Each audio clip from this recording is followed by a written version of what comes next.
Shout out to my brother Vague, Grind Season Radio. Y'all already know HADDY RACKS. We here. Grind Season. It's the Grind Season Show, you stupid motherfuckers. Yeah, you already know what it is, baby. Grind Season Radio. Every Thursday night, 9 p.m. to 11 p.m. Eastern Standard Time. If you don't know what Eastern Standard Time is, I can't help you no more. I can't hold your hand. But, like I told you, he was going to be in the building. HADDY motherfucking RACKS in the building. Yeah, we here. We're going to talk to HADDY right now. My fault. I was just let me just put this phone down.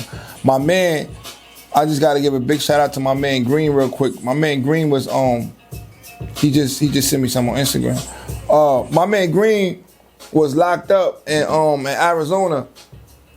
He was the only person I know that was literally ordering New York gritty sweatsuits and getting them sent to his jail. Like, I never seen that before. And wearing it in jail? And wearing it in jail. Like, frequently ordering new, and I'm like, how the fuck you doing that, bro? Yeah. Worked about mother, yo. I'm like, you home? When they first hit me, like, yo, send it to, and I'm like, you home? He like, nah, nigga, I'm in jail. I'm like, so how I'm sending it to you in jail? And you just wearing it? Like, I don't know, but shout out to my nigga Green. You're a legend in my books. Nah, that's legendary. Word. Getting that shit sent to jail. Word. Yo, HADDY RACKS is in the building. Grind Season. Finally. We back. We back. Yeah, we back. I had to get him. I had to get him up here. I know he got something cooking. I ain't see it, but I know there's some cooking. This is like long overdue right Overdue. Way overdue. This is long overdue, man. Like, they gotta, like, I don't think people understand how important my man Vague is. And excuse me, people do know how important my man Vague is, but I don't think they know how many hats my man Vague wear. Like, this nigga. Thank you. Like, I saw you put up something the other day about you got your claim to fame when you did Queen of the Ring. I said that's what made me That's global. what made you global. Global, right, yeah. Right, fact. I was super local That's before that. Yeah, connecting you super, dots. Everybody know you. That's why I was like, everybody knew this nigga. Yeah. I'm talking about Japan. That that's why I said Queen of the Ring took me to markets that Africa, like. Yeah. There's people that they wanted to fly me out there to host they got battle rap out there. I never knew that. Yeah. In Africa, yes. Word. You know what I'm saying? So shout out to her name is Mother Dora. She's like one of the hottest female battle rappers in Africa. She beating dudes and all that. And they rapping in English. It's not like they rapping in Africa? in like a Nigerian language. Yeah. That's fire. Cause battle rap, I ain't gonna lie, when we was doing battle rap, it was competitive, but somehow what y'all did created a sport out of it. Yeah. And when you turn something to a sport, it makes it so much larger than just it being something that people are competing to see who's the better rapper or who's the better person. When it turns to a sport, it becomes. We gave it rules. Yeah. Like back like your battle rapping, like you know how many battles you had that probably you didn't think was a battle? Exactly. Like going to somebody's projects and rapping to whoever had the last verse. That's a fact. That was a battle back in the day. Now it's like more set up. There's a flyer with y'all on it. I got time limits. Yeah. You know what I'm saying? You know, everything evolves, man. But it's a league. It's literally a league. I want to ask you this, HADDY, right? I was talking to Rex about this shit, and I don't know if I was wrong or if I was bugging. What? Back in the day, right? You had a DVD called Grown Man Bars, right? So I didn't have a DVD. I had a DVD. What was it? It was something to that effect, right? Explain it. I had a DVD called Celebrity Cypher. Okay. So what Celebrity Cypher was, I was just basically, I had my man, God bless his dad, my man Smooth. We would go around and he would just interview me or other people that was, doing their thing. Like I think on the first one we put out, we had French. This is when Waka Flocka was like booming. We had Waka Flocka, we had French Montana, we had me, we had RACKS. I think we had Loaded Lux, we had Eastside Crackhead on there. It was just like a way for us to bridge like at that time I was more so like on the come up trying to, you know what I'm saying, get my hurt. Rex and them was already killing. They was already, well known, established names. And that was like a way for us to like blend everything together. Like you had French, Rex, me, everybody on. I think even SNS was on it. If I'm not sure, I'm not too sure. S but wasn't rapping then. S wasn't rapping then. No, because I got a story behind it. I just want to make sure. Right. It was something with Grown Man Bars. But Grown Man Bars was Goods. Yeah. That was Goods. It was Goods. Goods had did the Grown Man Bars cipher. It was me, him, and a few other cats from the Bronx. And that's what Grown Man Bars was. All right, so I remember. I don't know if you remember this. When I first time I met you, was in the Matrix Studios. I just finished interviewing Fred the God. Rest in peace, Fred. Rest in peace, Fred. We had Fred on there too. When it was on, what street is that? Boston Road. Facts. Upstairs. And you don't remember that? I remember you came up to me, you introduced yourself to me. You was like, yo, I'm Hattie Racks. I got this DVD, blah, blah, blah, blah, blah. That's a fact.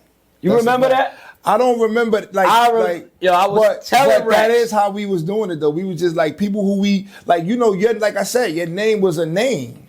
Yeah. So it was like, oh, that's Vig, we gotta, Vig, this is what we doing, I'm such and such. This is what we got going on. So I wasn't tripping. Nah, you definitely wasn't tripping. I was telling Rex, I'm like, yo, I met Hattie. He had a DVD when I met him. Like he was pushing the DVD. I thought the DVD was called Grown Man Bars, but maybe you was talking about that you got Grown Man Bars on it. Yeah. Probably. I don't know. No, I think we might have put the Grown Man Bars cipher on it, and Rex was on the DVD too. Matter of fact, because me, Rex. I forgot who else, but we did the cipher for the DVD in Harlem. Remember the big DVD store that used to be on like 130? I forgot what street it was on, but it was like on Lenox. It was on Lenox, but I think it was on like Black Star. Black Star. We did it in Black Star. That's a fact. It was me, Rex. Damn, I forgot who else was on there, but that was a classic right there too, babe. Yo, I remember. I was telling Rex. I was like, I met Hattie. I was like, I don't know if he remember, but I met him a long time ago. Damn. I'm like, yo, he had a DVD. Yeah, that's how we first started. It was something with Grown Man Bars on it. He was like, nah. I'm like, yo, trust me. And I should have bet him money because he was telling me I'm bugging. That's crazy. That's how we first started. Because I ain't gonna lie, that was when French had put out. That was around the time when French put out Shot Caller. Because I remember he called me and told me, yo, come over to Club 11. Remember Club 11? Yeah, facts. He was like, was it across street from McDonald's? Fact. That's the fact. He was like, we come get some behind the scenes for the DVD, and I was like, damn, that's dope. And that's when we really first started, like really. That was chasing. Years ago. Yeah, that was like at least 10 years ago. Yeah, I remember. That's I knew. I'm like, yo, I don't know if Hattie remember, but I'm gonna ask him. I put that so I ain't forget. I remember that shit, yo. How important is it like to have a good circle around you, like not with the way the climate is, with just a lot of slimy shit going on? Your circle is everything, like, and your circle is like the good and the bad. You know what I'm saying? Like the people around you is all like a reflection of yourself. So it's like, for me, it's like I used to run around, I used to go in the club with 50 Bloods, 50 Crips, 25 regular niggas, and people used to tell me like, yo, Hattie, you gotta tone it down because people are scared of not maybe you, because you seem like a good guy, but it's not a peaceful sight when people see 70 people coming in the club. You know what I'm saying? It just looks like something. And then, certain things start happening, bouncers start getting beat up, and things start happening on camera, and then it's like, it gets to a point where now people are like hesitant about dealing with you, maybe not because of you, but because of, the circle of people that you're around. So it's like, you gotta be real. Your circle is very, very, very important. Like, that's everything to me. You know what I'm saying? And it's a necessity. It's a necessity to have the right circle around you. You know what I'm saying? That's very important to me. I see you out here moving. I see the merch. I see you focused. Yeah. How do you juggle being a CEO with fatherhood and being in a relationship and everything? How do you balance that out? I mean, I'm gonna be honest with you. It's not an easy thing at all. But it's like when you got a goal you gotta do whatever you gotta do to get to it. Like I was just talking about that earlier on Instagram. Like a lot of times people always come up with these excuses about why they can't do this or why this is happening, or nobody cares about why you can't do something. You feel me? Nobody cares about HADDY RACKS having kids or HADDY RACKS being in a relationship or HADDY RACKS dying damn near. Nobody cares about that. It's fucked up, but people really only care about, are you doing what I expect from you?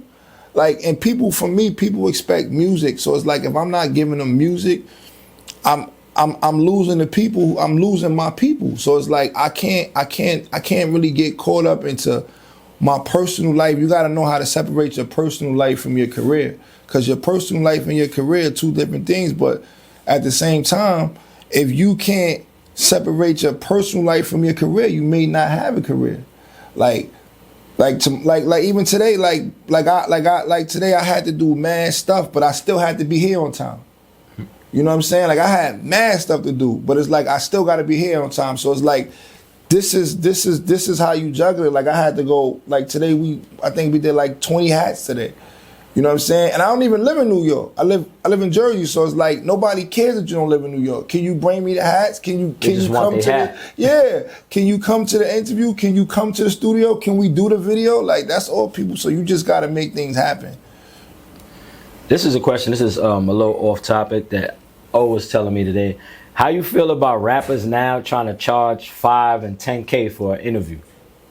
I feel like people are hustlers, and I'm gonna be honest with you. If you could get somebody for $5,000-$10,000, do it.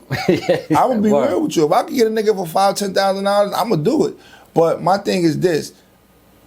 This is why everything is so messed up in the culture nowadays, because it's like everybody is just it's no real love for it no more. It's like, what can I get out of you? Is how people are, you know what I'm saying? It's like it's no love no more. It's just I think Instagram got everybody feeling like they so much larger than life. So now you think you larger than life. A nigga hit you for an interview, or a person hit you for an interview, and you trying to charge them $5,000-$10,000. You might not promote it, and even if you do promote it, who's to say that people really gonna watch it? Right. So it's like, a lot of dudes need to just kind of humble themselves and just get back to the essence of it. But if you could get $5,000-$10,000 doing whatever you're doing, do it. I ain't knocking it. Absolutely. I get highly offended. You know, somebody asked me for $5,000 for an interview. I'm like, I gotta pay you $5,000. First of all, I don't manage my life off of a YouTube check. It's not that serious. That shit is like a stream. You get 0.2 pennies off of view. This shit don't pay my bills. At all. So me paying you $5,000 would not make sense for me. At all. You know what I'm saying? At all. Unless it's Vlad. See, Vlad put up a clip. He could make $30,000, $20,000 off a clip. And I think that's what people getting it confused at. It's like you can't take what Vlad does is, for one, Vlad is Vlad, and then he's gonna go get people who are actually gonna bring some type of real traffic, what makes sense for him, because I think a lot of these dudes, they really get those social network checks. They get I get paid off on Instagram and YouTube and all that, but I'm pretty sure it's not what Gilly the Kid or Drake is getting. So it's like, I don't know. Hustle hard. We used to get big checks for Queen of the Ring. Like, we would get I ain't gonna lie, we would get when it was like at its peak, we was getting like 8,000-9,000 a month off them shits. Like, or for the YouTube views, right? But something happened where the YouTube system got hacked, and some terrorists, they put a video up in an ad chopping somebody's head off. On your channel? No. It was just across all platforms. Right. Everybody's channel.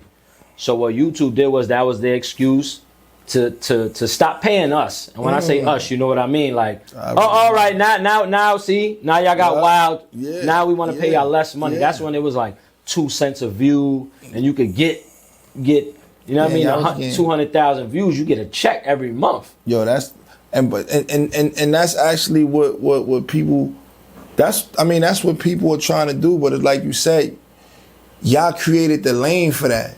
Y'all created a lane, like you said, battle rap is a worldwide thing. Mm-hmm. So now you got people literally all over the world tuning into Queen of the Ring battles. Mm-hmm.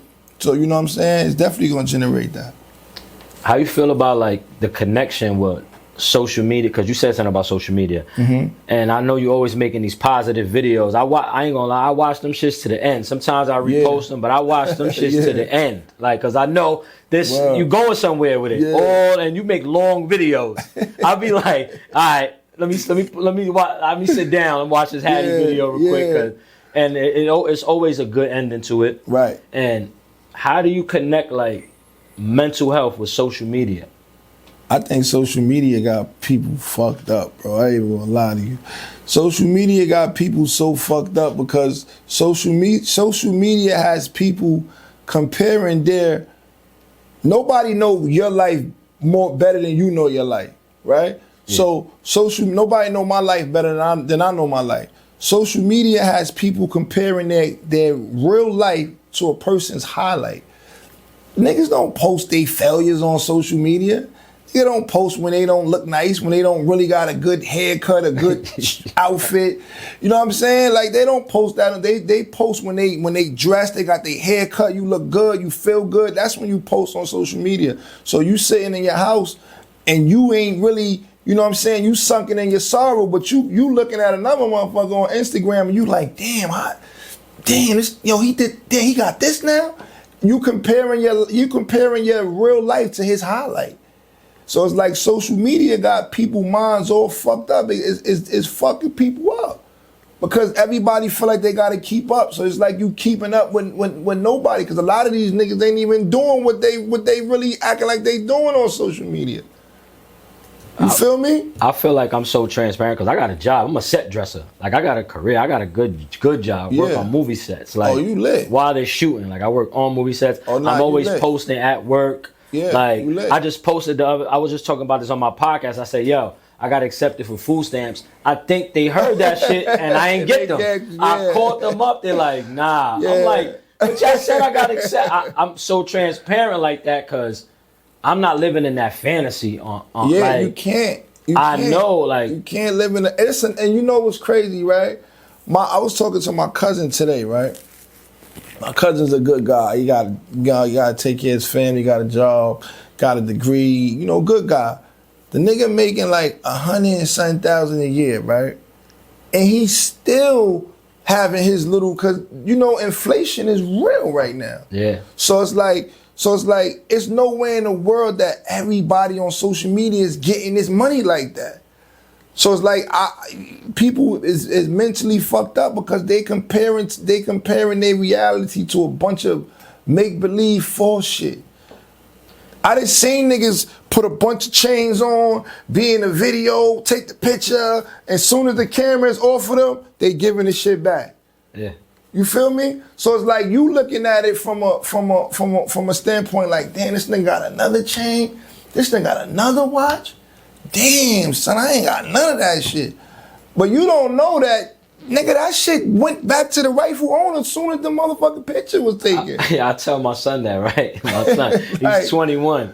And I tell him, like, and I be sounding like I probably sound like a hater to him, but he gets it. Because he was telling me, like, about, I'm using an example, that kid, Deep Thing, right? Yeah. He was like, yo, they just gave him $300,000 on his deal, pop, blah, blah, blah. I'm like, he got to pay that back. Yeah, you got to pay that back. I was like, he got to pay that back.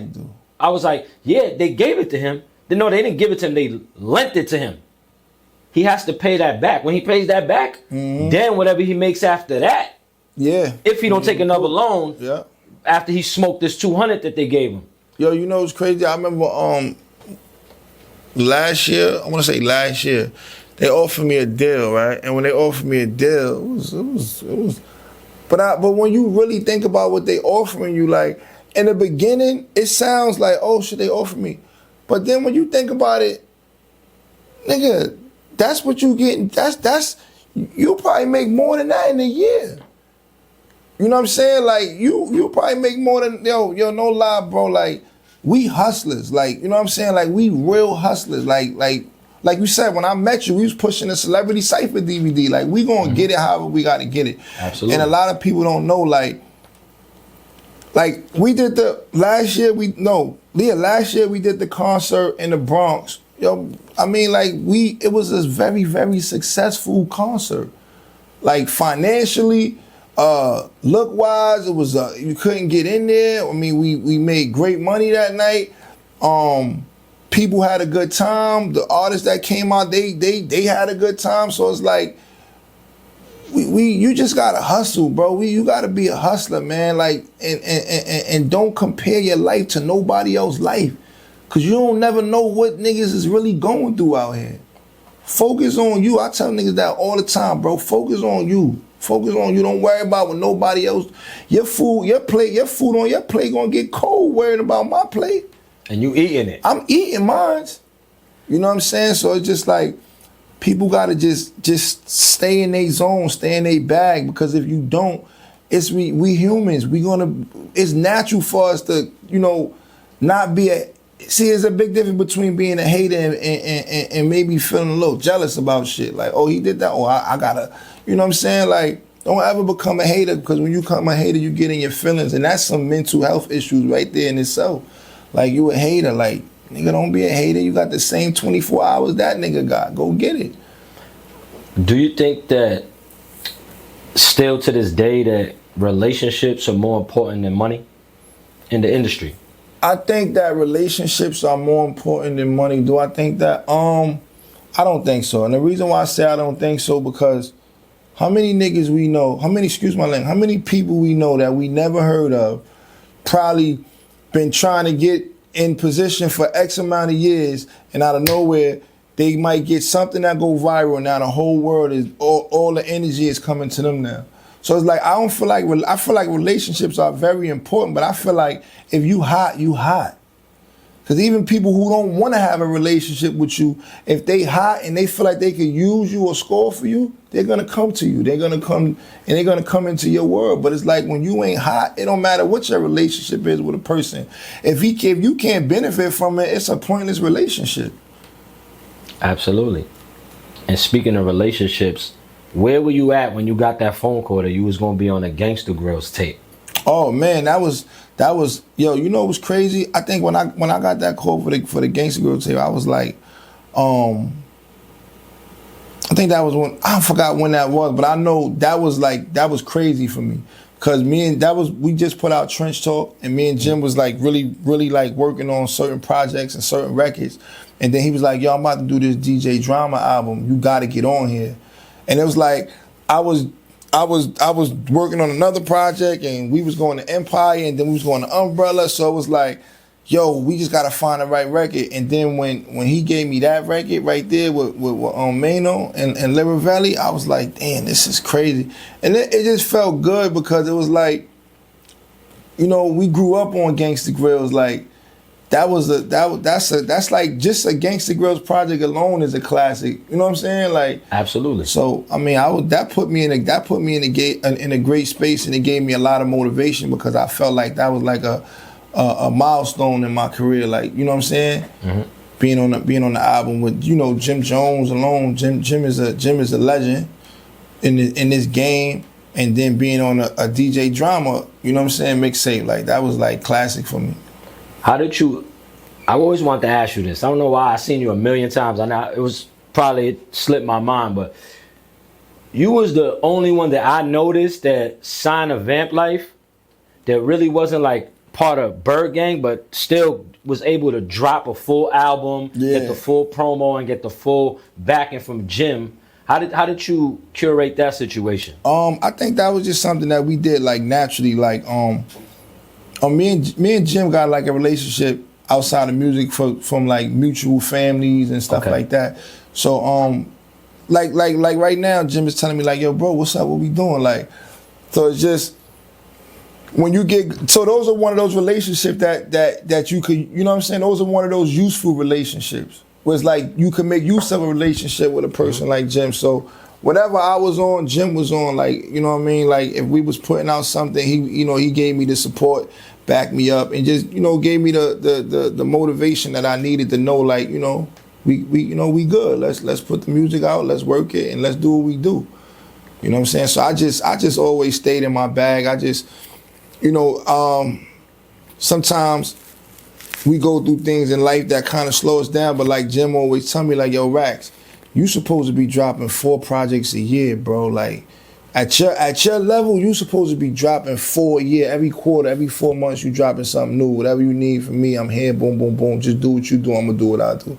So that's how it always came, where it was like I could be having a project with him and still be able to just, do what I do my own thing and stuff like that, and still get the support, I always wanted to ask you that, because I'm like, Hattie is not really Bird Gang, but right. got a whole album out on Vamp Life. Like, right. It's like, all right, this is my artist right here too, right. But they my artists too. Right.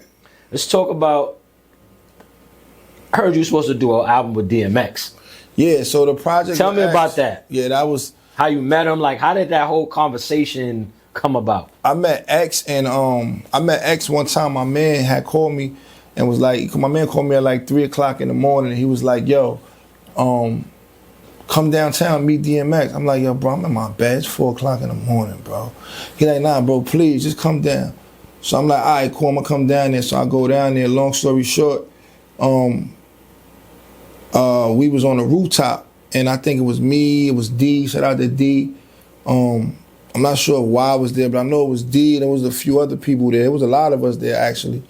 And we had just put out Where the Bronx At, which was DMX and Cameron Pull It. Mm-hmm. That was that sample. Yeah, the DMX and Cameron sample. And D was like, yo, you gotta hear this right here, to DMX. And DMX was like, yeah, let me hear it. So they played it in the club. We was in a rooftop and they played it. And he was like, yo, this is crazy. You know what I'm saying? And then I was like, you feeling it? And then he was like, yeah. I was like, yo, I did Slipping over too. He was like, you did Slipping? And he was like, yo, he said to, I think he said to D, he said, yo, D, he said he did Slipping. You know, that's my baby right there, Slipping. You know what I'm saying? So long story short, I played Slipping for him, and he started crying like, yo, he was like, yo, I love this song. And then he was like, he started rapping, like, he started rapping to me. Just started rapping? Like, just started rapping to me. So now he with like 100 people, he like literally, I got it on camera, I still got the video. He started like rapping.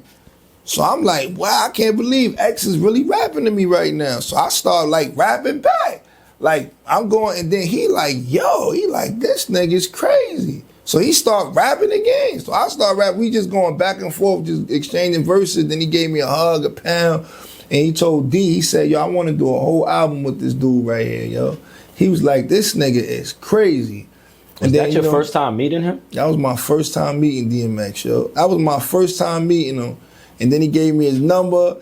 And then we spoke for like a day or two, and then he got locked up. Oh, shit. And that was when he got locked up. I think he did like 2 years.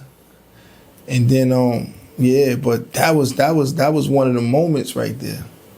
How does it feel when them legends embrace you, like legends? It's like weird to me, cause like I'll never forget last summer when they did the hip hop 50th at Yankee Stadium, and Nas, they me and Jungle was doing a project. So Nas calls Jungle like, yo, is Hattie coming? So Jungle like, yeah, let me, so Jungle called me like, yo, Nas said, yo, are you coming? I said, hell yeah, I'm coming. So we get over to Yankee Stadium around maybe 6, 7 o'clock. So it's like 1,000 people out there waiting for Nas, bro. Like, it's like so many people out there. I just see like 2 trucks pull up, 2 black trucks pull up, and everybody like, that's Nas. So, I'm one of those guys where it's like, you know what I'm saying? Like, I'm not pushing on nobody, like, cause I don't like people to do that to me. Like, we're gonna meet each other, we're gonna see each other, we're gonna show love to each other. But I'm not gonna be like, yo, I gotta, you know what I'm saying? I'm not one of those people like, y'all gotta get a picture, y'all gotta get I'm not one of those guys, you know what I'm saying? And I'm a Nas fan, big fan. So, but it was weird because when he got out the car, he walked up to me. And he was like, yo, Hattie. He was like, yo, I love you. And I was like, I love you too, bro. Like, you heard? Like, I didn't really know what to say. I'm like, I love you too, bro. He's like, yo, you a reflection of me, and I'm a reflection of you. And I'm like, damn. I'm like, yo, you serious, bro? He like, yeah. He like, yo, what's up, man? Like, he like, yo, my brother Jungle, man. Jungle love you. I love you. He's like, whatever you need, we here. Like, and then we go into the back, and he just got me with him the whole time. Everywhere he go, yo, Hattie, come on. And it feels good when you get that that love back from people. You know, these are people that inspired you. These are people that inspired me. Like, so it's like a lot of people. I don't talk about a lot of these stories like with people that I've really encountered with, like DMX and Nas is people that I could literally go on my phone and show you. You know what I'm saying? I'm just not one of them guys, but like these are people who I can honestly say they was HADDY RACKS fans, like for real. You know what I'm saying? You sound surprised, like if I'm gonna give you your flowers, like you're not out here going crazy with the good music, the good rhymes, the good, and most important, the good energy. You always got a good attitude. No I never see you mad or moving weird, and you always good. Every time you see me, it's the same. It's always love. Yeah. So speaking of legends, like how did you get that relationship with Havoc, and where's this Havoc and HADDY project at? Yo, I know you got it somewhere. Yo, you know what's so crazy? Yo, me and Hav talk every other 3 days. Me and Hav talk, and it's just like when we put out that first record, yo, they went crazy for it on Instagram. But I just think that we got probably like 8 to 10 records. He's rapping too? I got him. He's not rapping, but I got him on hooks though. Okay. So I got him on a couple hooks, but he's not like my verse and then producing the whole. But he shit, produced all the joints. I still got him on a few hooks, but yeah, I'm really ready to like put because I got so much music. But like I said, it all goes back to having that right team around you. It's like we be looking for things that be right in front of us, and it's just like when you don't got the right people around you, it's like you like a running like a chicken with its head cut off. It's like, nigga, focus. Everything is right here. You don't gotta go over there. Stay right here. Do this. You know what I'm saying? Like V was telling me, like even with the hats, like when we was doing New York Gritty, we was going crazy. I'll never forget. I used to wake up and say, yo V, we not going into the house till we make $1,500 today, or $2,000 today, or $1,000 today. Like whatever we felt like doing, because we created it. We just went hard. You know what I'm saying? So I don't know. That's a good support system to have. Yeah, very. She. You know what I'm saying? She's just with you. Yeah, do everything, no matter what. Like if we going and we got to mask up, put the mask on and go get something. She downstairs in the car waiting for me to come back. You know what I'm saying? Yeah. I'm gonna tell you this though, like my favorite freestyle from you is from Sway in the Morning. I don't care what you put out. Which one? The Sway in the Morning. You got the black and white jacket on. Oh yeah. I don't care what you put out tomorrow, next week. That's my favorite freestyle. Like that one is my go-to. Like you know what I mean? That was crazy because I was just looking at that on Facebook. That one did like 3 million on Facebook. But it's funny because the other day, this is why the internet is so weird. The other day I woke up like last week. And I'm like, yo, why I got all these new followers? I'm thinking like, yo, somebody paid for fake followers or something on my page. Like, what the fuck all these new people come from? You know what I'm saying? Mm-hmm. And then somebody tagged me like 2 days later because I couldn't figure it out. And then somebody tagged me, and then I did another freestyle, the one where I was on Bars on 95. Oh yeah. I just recently seen that. Yeah, I did that like last year, and it's crazy how it just went viral like the other day. Like right now, it's like 500,000, and I'm just like I didn't even like. How did this happen? Like it goes from one freestyle, then it'll go into that one, and motherfuckers go, "Oh, this is fire!" Because you never know who's sharing your shit. It might be homeboy from Danbury, Connecticut that just got put on to, but he's a hip hop fan, and he's like, I don't know him, but I love this shit, and they share it, and that's how shit goes viral. And that's the response that I get from like a lot of people who never heard of me. They be like, "Yo, I don't know you, but." Yo, this is what I've been looking for so long. Like even with when we did the Too Heavy, like we put out Too Heavy, and then once Flex started going crazy with it, it was like everybody was just like, wow, like, you know what I'm saying? Like this is the music that we've been, looking for. Like I feel like it's so many niches in music now where it's like you just gotta find what's yours. Like you see how people be like, yo, what you think about the drill music? What you think about? I just be like, yo, that's their niche.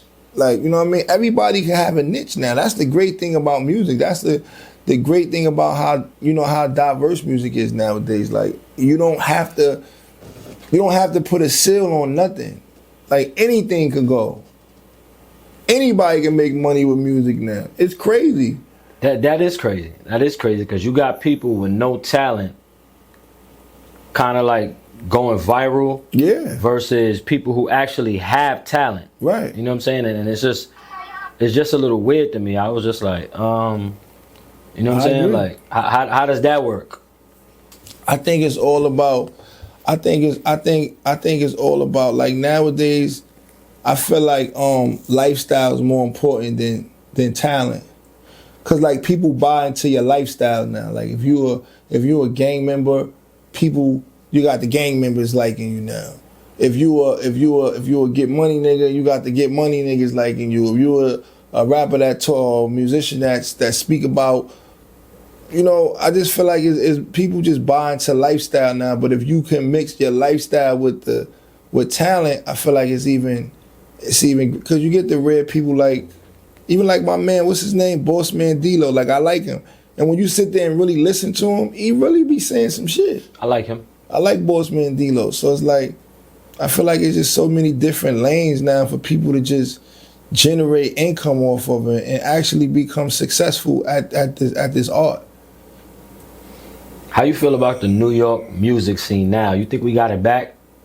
I think New York. I think the New York music scene is in a great space right now, and I say that because it's so many artists out here that's actually grinding and doing their thing, coming out of New York. Even dudes like myself, King Streets, all of these guys who created a lane where about 5 years ago people really didn't want to check for New York rappers like that.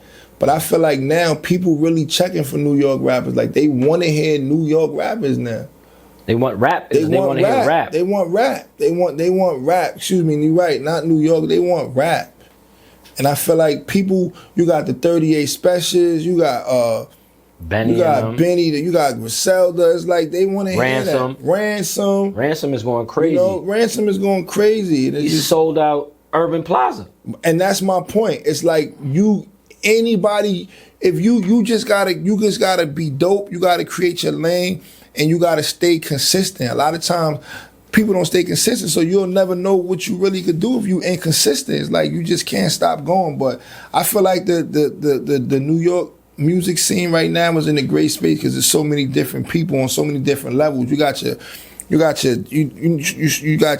Jadakisses, the Locks. You got your French Montanas. You got your Cash Cobains. Fab. You got Fab. You got all of these rappers. You got myself. Jim. You got Jim. You know what I mean? You got all of these. You got Manos. You got all of these people that are just, different sounds of New York rap, which gives us a good space in the music game right now. Like New York is back. Like I feel like New York is really back. I got one more question before we get into this. I got this game we got to play. It's called Facts or Cap, but this is the question.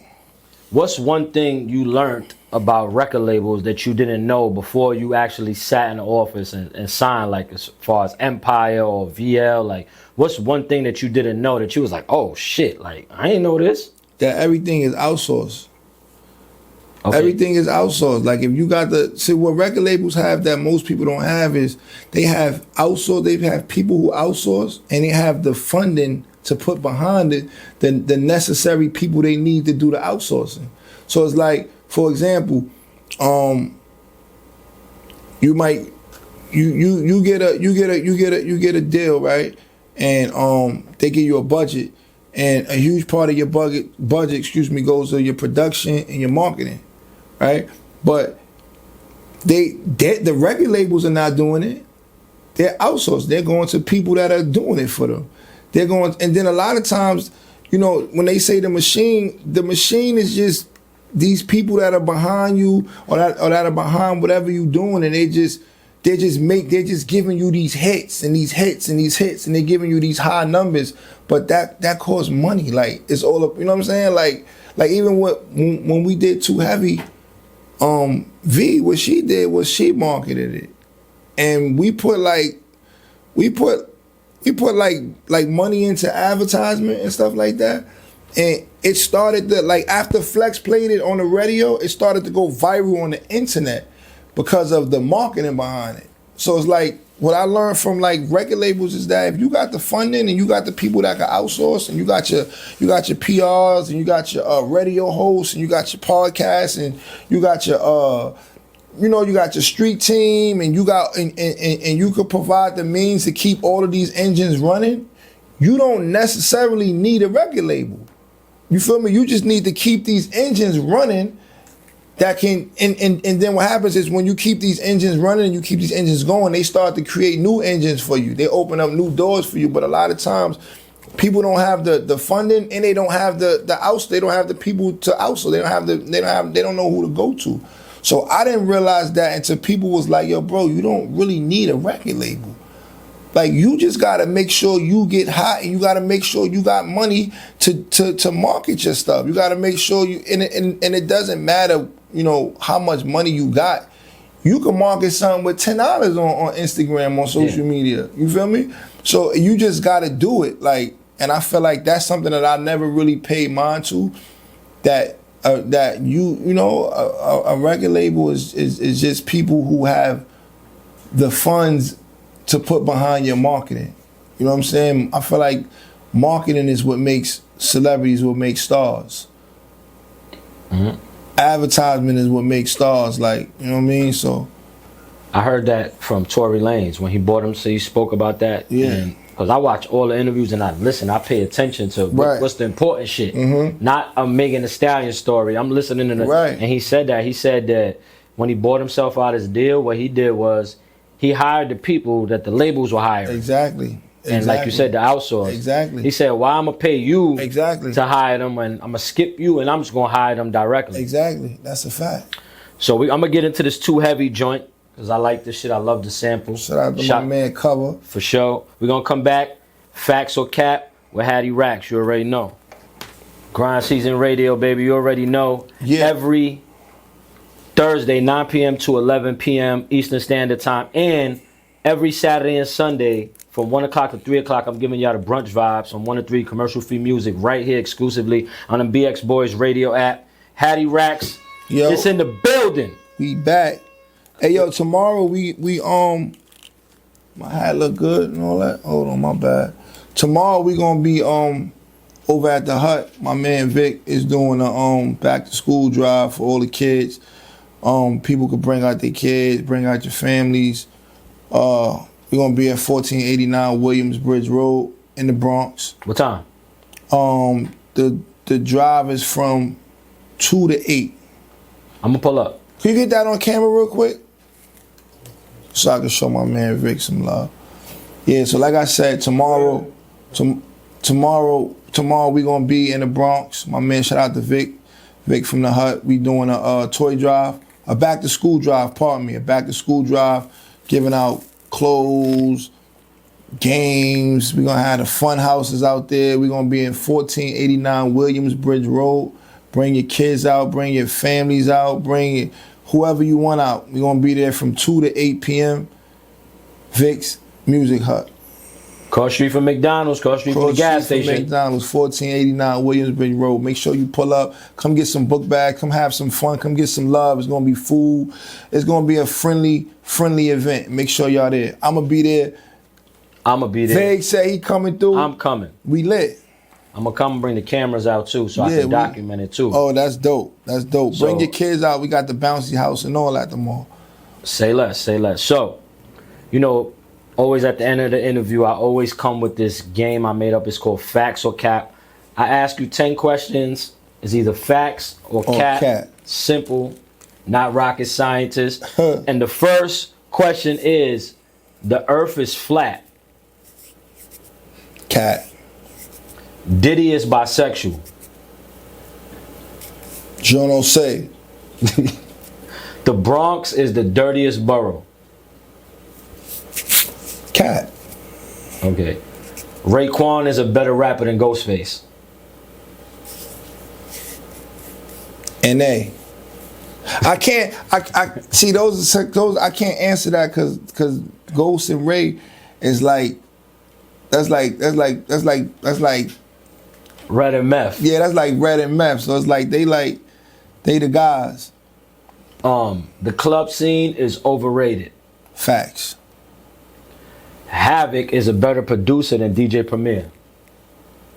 Facts.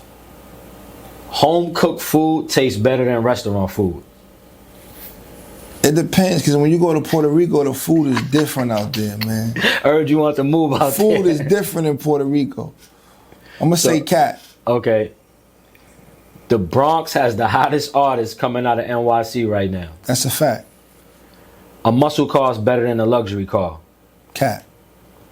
And the last one, Kyrie got a better handle than Steph Curry. Facts. Big facts.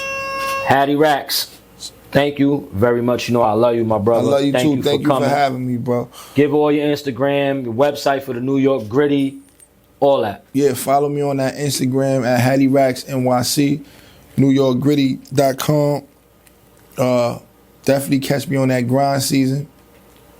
And Yep. just shout out to my man Sin and them BX boys, man. Sin, what's up, baby?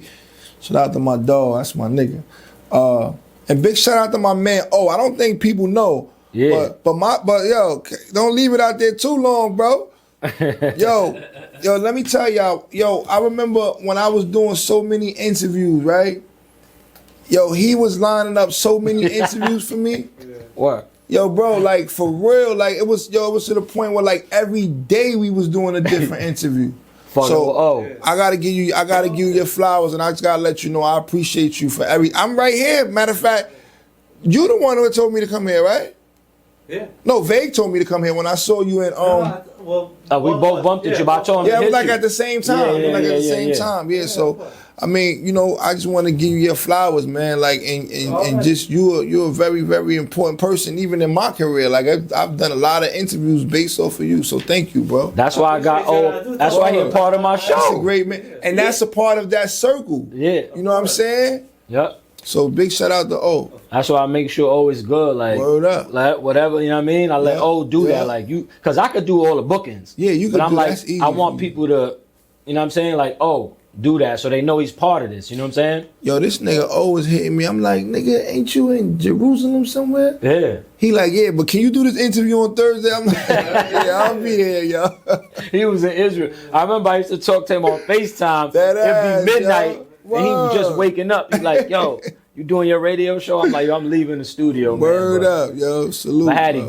give your social media where they Yeah. can get the gear and the music and everything. Yeah, just hit me on that Instagram at Hattie Racks NYC.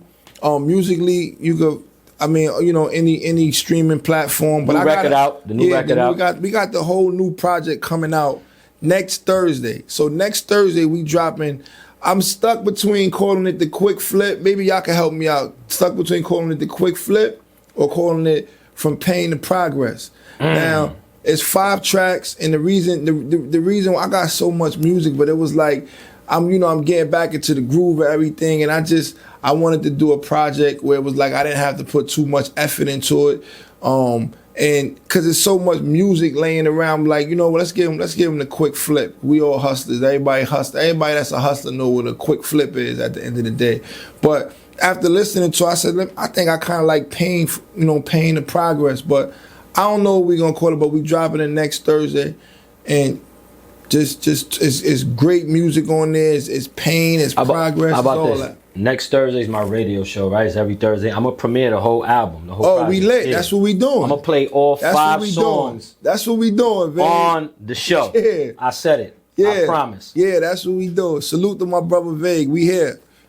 Hattie Racks, baby. You already know we're here. Check me out this Saturday and Sunday right here on the app from 1 to 3 o'clock with the brunch vibes. I'm giving you commercial-free music. I'm not talking. I'm just talking shit. You heard? Grind season, baby.